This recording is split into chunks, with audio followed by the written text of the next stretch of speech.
is God's roadmap for Israel and the church? These short Q&As will help guide you on your way. Who are the Palestinians and what is their claim to the land? I recently discovered the Encyclopedia of Stateless Nations.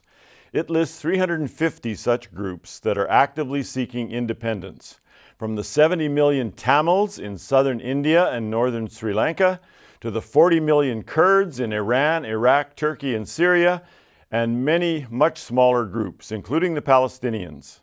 I was amazed by the number of stateless groups and by the relatively huge attention garnered by the Palestinians.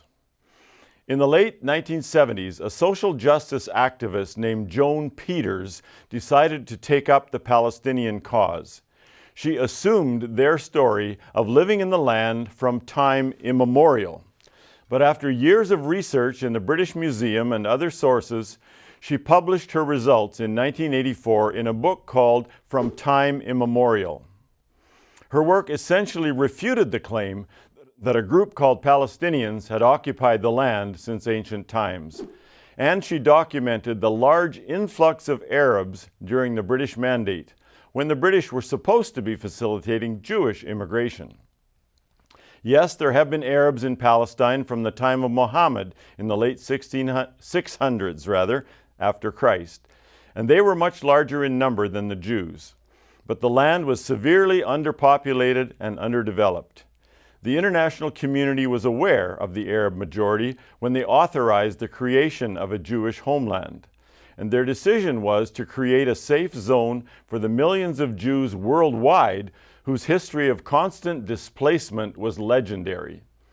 There were many, many Arab nations, and now one single Jewish one. And the Arabs who chose to remain in this Jewish homeland would have their civil and religious rights protected. With respect to the idea of a Palestinian nation, it is very important to remember that until 1948, the term Palestinian referred both to Jews and Arabs. In fact, it was most commonly associated with the Jews. There were Palestinian Jews, Palestinian Arabs. With the birth of Israel, these Palestinian Jews were now called Israelis. It was not until the 1960s that a national movement emerged called the Palestinians, as we now know them. It was led by Yasser Arafat, an Egyptian. The motive of this movement was stunningly described in 1970 by a PLO leader named Zuhair Mohsen. He said this: "The Palestinian people does not exist. The creation of a Palestinian state is only a means for continuing our struggle against the state of Israel for our Arab unity. In reality today, there is no difference between Jordanians, Palestinians, Syrians, and Lebanese.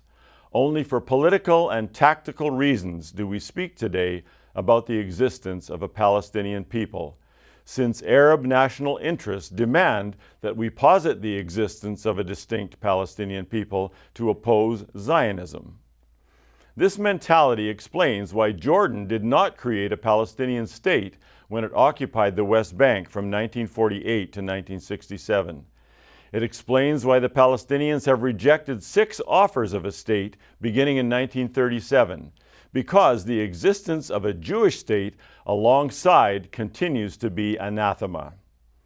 We weep for the Palestinian Arab people in Gaza and Judea-Samaria who are caught up in this dead-end game that is being perpetrated against them and against the Jewish people. Many Palestinians are more than ready to live peacefully under Israeli sovereignty, in addition to the 2 million who already do.